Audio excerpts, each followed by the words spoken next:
What more can I do as a father besides grieve? The only thing I can say is my daughter wanted that baby, and I don't know if that baby costed her life. That's all I can say. It started with a call no family ever wants to get. Authorities had found a young woman's body in a roadside ditch, deep in rural Hanover County, Virginia. No ID. No phone. Just a lifeless body left face down in the brush. She was 20 years old. 3 months pregnant. Shot in the chest. And the man who pulled the trigger? He was wearing a Navy uniform just hours earlier. But here's the part no one could understand. If it was an accident, like he later claimed, why did he drive her 80 miles to dump her in the woods? Who was this man? And what was he so desperate to hide? Raquiah King was only 20 years old, but she had a future that stretched far beyond the small town of Hampton, Virginia, where she was raised. A future that, by all accounts, was full of promise. Raquiah was the kind of person who made an impression the moment she walked into a room. Vibrant, warm-hearted, and ambitious, she had dreams that burned bright. Subscribe to my channel, like, comment, share, and turn on notifications so anytime I post video like this YouTube will notify you. Thank you. So let's continue. Her family described her as a caring soul, someone who always looked out for others. She had a close bond with her mother, and when they spoke, it was clear that Raquiah was driven. She was determined to do things her way, and for the most part, life seemed to be unfolding exactly as she had hoped. But it wasn't just her family who noticed Raquiah's energy. Her friends, too, described her as someone who made everything feel a little lighter. And when she found out she was pregnant, she didn't panic. She made a decision. She was going to keep her baby. It was the first step in what seemed like a new chapter. The excitement of motherhood was something she shared with everyone she loved. Yet, even as she looked forward to this new journey, things began to shift in her life, particularly with Emmanuel Coble, the father of her child. What was once a relationship full of hope and promise began to show cracks. Raquiah wasn't one to talk about her private life easily, but to those who knew her, there was an unease in the air. Raquiah had always been independent, but Coble began to push for things she wasn't comfortable with, things that seemed off. Despite the tension, she held on to the hope that this would all work out. She wanted to believe in the future she had planned, the future she was carrying in her womb. But something was changing. And not everyone could see it coming. At first, Emmanuel Coble seemed like every bit the perfect partner, charming, attentive, and supportive. He was a Navy officer, a man of discipline, with a future that looked as solid as the uniform he wore. Raquiah, still young and full of hope, was drawn to him. She admired his ambition, his sense of responsibility, and his calm, collected demeanor. But over time, cracks began to show. It wasn't loud. It wasn't aggressive at first. It was subtle. Coble, who had once been open and easygoing, started to grow distant. Their conversations grew tense, and what once felt like shared dreams began to feel more like an ultimatum. Raquiah had made a decision. She was going to keep the baby. But Coble didn't share that excitement. In fact, he made it clear that he didn't want the child. Text messages later revealed that Coble had pressured her to get an abortion. He tried to convince her that it was the right thing to do, that their lives would be too complicated with a baby. He even made attempts to coerce her, pushing harder when she resisted. At times, it was like he was testing her boundaries, seeing just how far he could push before she gave in. But Raquiah, determined to keep her baby, stood her ground. What stood out was not just Coble's pressure. It was his increasingly secretive behavior. He started to isolate himself, keeping his phone out of sight, refusing to discuss the details of his work or his whereabouts. Friends and family noticed that Raquiah, usually so lively and open, had started to withdraw. Something was changing in her, and she didn't know how to explain it. But there were still moments, small ones, when Coble would show a flicker of affection. It was like a confusing game of hot and cold, and Raquiah found herself stuck in it. She wanted things to work. She wanted to believe that the man she loved could accept her choice. But deep down, a quiet fear began to creep in. Coble's control over their relationship seemed to tighten. And Raquiah, for the first time, started to question the safety of her decisions. July 21, 2022, started like any other day. Raquiah was still focused on her pregnancy, her plans, and the new life she was about to bring into the world. She had told Coble she was keeping the baby, and despite the tension between them, she remained firm in her decision. Little did anyone know, this would be the last time anyone would see her alive. Raquiah's family would later recall how worried they had become when she didn't return their calls. She had made plans that day, but something felt off. No one could reach her. Her friends started asking questions, hoping she had just gotten caught up in something, maybe a long talk with Coble, or a quiet moment to herself. But hours passed, and still, no word. It wasn't until that afternoon that the first real clue would surface. Authorities were called when a body was found on the side of the road, near a ditch off Route 301 in Hanover County, Virginia. The location was remote, a quiet stretch of country road where few pass by. The body was badly concealed, lying face down in the brush. It was clear that the victim had been discarded, left to rot in the woods. When police arrived, they had no idea who she was. The victim had no identification, no personal belongings. It was a chilling discovery, but as investigators worked to piece together the scene, the pieces of this case began to fall into place. The victim was eventually identified as Raquiah King. Lieutenant James Cooper of the Hanover County Sheriff's Office would later speak to reporters, stating that investigators had a strong lead almost immediately. "We were able to connect the dots quickly," he said in an interview. Surveillance footage, cell phone records, and witness statements all pointed to the one person who was seen leaving the scene, Emmanuel Coble. Coble, a decorated Navy officer, was the last person known to have been with Raquiah. But it was the evidence that truly shocked the community. Authorities discovered that Coble had driven over 80 miles from Hampton to this remote location in Hanover County, where he dumped her body, leaving her in the woods like a forgotten piece of trash.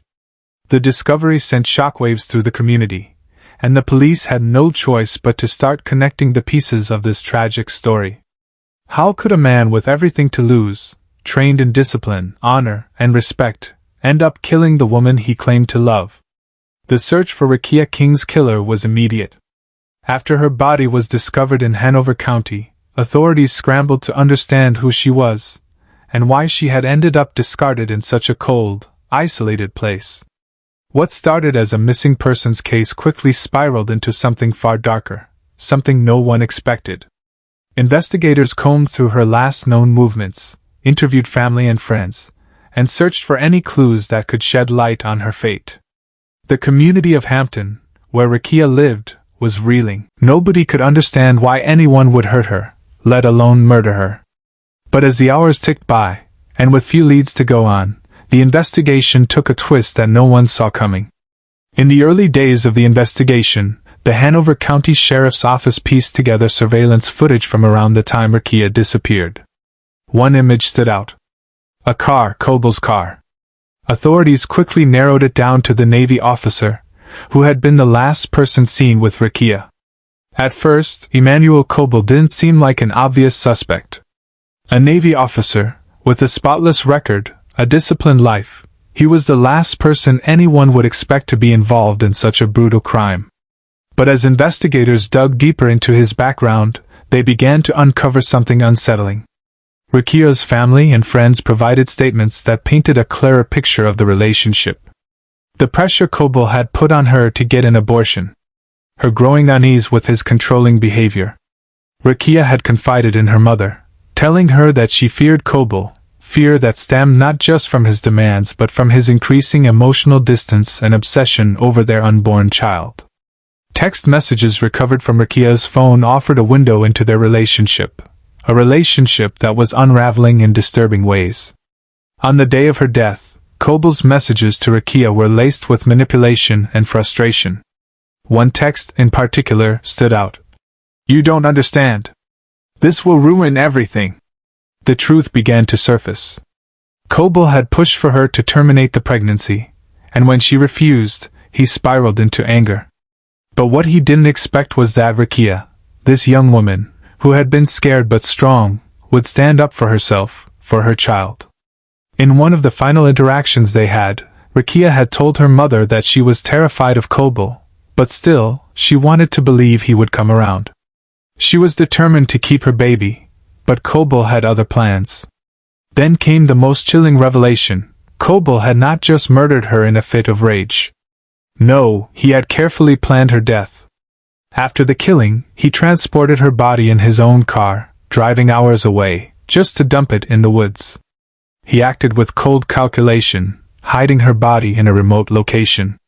What started as an investigation into a missing young woman quickly turned into a horrifying realization. The man responsible for Raquiah's death, the one who was supposed to protect her, the one she trusted, was none other than her boyfriend. A U.S. Navy officer, trained in discipline, authority, and control. The man who was supposed to honor his country's values had betrayed the woman who loved him. The man who wore the uniform now wore the label of killer. For the family, the shock was unbearable. How could someone so close, someone who should have been a partner in her life, turn into the very thing that ended it? Emmanuel Coble's actions didn't make sense. On the surface, he was a Navy officer, a man of honor and responsibility. Yet the darker parts of his psyche began to reveal themselves, especially in the aftermath of Raquiah's death. To truly understand why he killed her, we have to look inside his mind, at the twisted logic he used to justify what he had done. When Coble took the stand during his trial, he admitted to killing Raquiah, but his explanation was chilling in its simplicity. He claimed it was an accident. A tragic, regrettable accident that happened during an argument. But even as he said this, the details of his actions, the way he meticulously transported her body, the way he chose to leave her discarded in the woods, didn't fit with the narrative of an accidental death. Coble's need for control was evident. He was a man who, for all his outward confidence, struggled with a loss of power in his personal life. Raquiah had made a choice that he couldn't accept. She was keeping the baby, despite his pressure to abort. Coble had expected her to follow his wishes, and when she didn't, it seems he felt a terrifying sense of helplessness. In his mind, the child she carried was an obstacle, one that threatened the life he had planned. In court, prosecutors highlighted Coble's efforts to manipulate Raquiah in the months leading up to her death. His control over her grew more intense, and his frustration mounted when she refused to comply with his demands. When the pregnancy became more real, and Raquiah's determination to keep the child firmed, Coble's anger simmered beneath the surface. Yet, despite his outward calm, it was clear that he couldn't handle the idea of losing control. His rationalization for the killing was as disturbing as it was cold. He didn't express regret. Instead, he tried to justify his actions as a moment of desperation. He spoke of Raquiah's defiance, and how, in his mind, she had forced his hand. It was a classic case of shifting blame, of seeing himself not as the aggressor, but as the victim of her choice. His need to dominate, to control, had overridden any moral compass that might have stopped him. Then came the part of his testimony that still sent chills through the courtroom. After shooting her, Coble didn't simply call for help or attempt to cover up the crime immediately. Instead, he did something that spoke volumes about his psychology. He drove her body to a remote location, carefully placing it in a ditch, where it would be left to rot in the woods. In his mind, he wasn't just hiding the evidence, he was eliminating the problem entirely. He saw Raquiah's life, and the child she carried, as something that stood in the way of his own future. He admitted that he had considered the consequences of his actions, but ultimately decided that the risk of exposure was less important than keeping control over the situation. The killing wasn't an emotional outburst. It wasn't a rash decision. It was the final, calculated step in a plan he had begun to devise long before that day. It's this cold, calculated mindset that made Coble's crimes so chilling. He didn't act out of passion or even fear. He acted out of a twisted sense of control, believing that the end justified the means.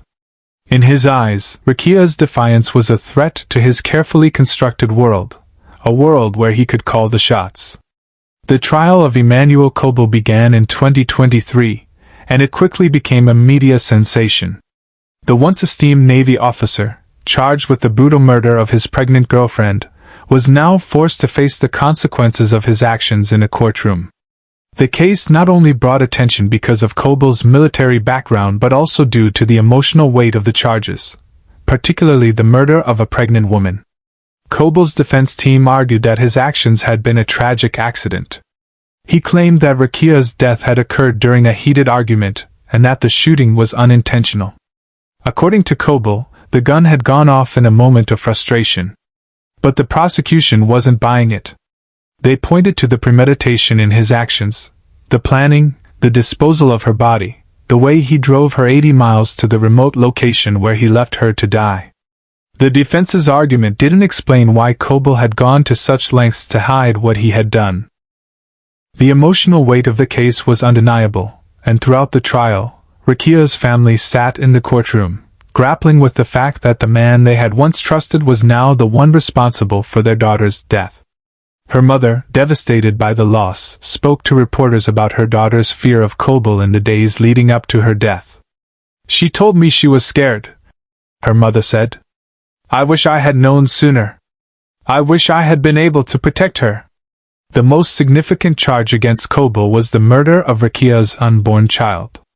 In Virginia, the law recognizes the killing of a pregnant woman as a separate crime, adding another layer of legal and emotional complexity to the case.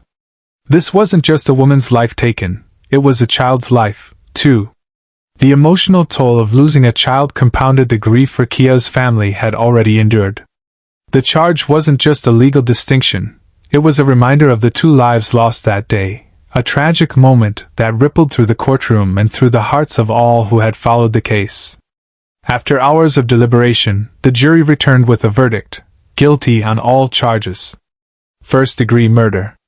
Use of a firearm in commission of murder. Murder of a pregnant woman. First-degree killing of a fetus. Concealing a body. Coble's fate was sealed. When the verdict was read aloud, there was a collective sense of justice in the courtroom, but it was tempered by the reality of what had been lost. Raquiah's family stood in silence, knowing that while the legal system had done its job, nothing would bring their loved one, and the child she had been carrying, back. The public reaction was swift. Many were outraged by the case, not just because of the murder, but because of the cold and calculated way in which Coble had planned and executed the crime. The fact that a decorated Navy officer could so callously take the life of the woman he claimed to love, and the life of his own unborn child, left the public in shock. For Raquiah's family, the trial's end didn't mark the end of their pain. It had only reaffirmed the horror they had been living through since the day she was found in the woods. The verdict offered some sense of closure, but it would never bring back the vibrant young woman who had once dreamed of a future with her child. In the end, this case is not just about the cold and calculated actions of Emmanuel Coble. It's about Raquiah King, her life, her choices, and the heartbreaking reality of what she was denied. Raquiah made a choice. A choice to live, to bring a child into the world, even when it meant defying the man she loved. Despite the pressure, despite the fear, she chose life. She chose to stand up for herself and her unborn child, even when it seemed like the world around her was crumbling. We'll never know the full weight of that decision, the emotional burden it carried for Raquiah. But we do know one thing for sure: her choice was a courageous one. And in the end, it was that choice that cost her everything. Raquiah's voice was silenced, not by a random act of fate, but by the hands of the very person she had trusted. Emmanuel Coble didn't just take her life. He took the life of the child she was determined to protect. He took away the future she had dreamed of, all because he couldn't accept her refusal. She told him no. She chose life. And for that, he ended both.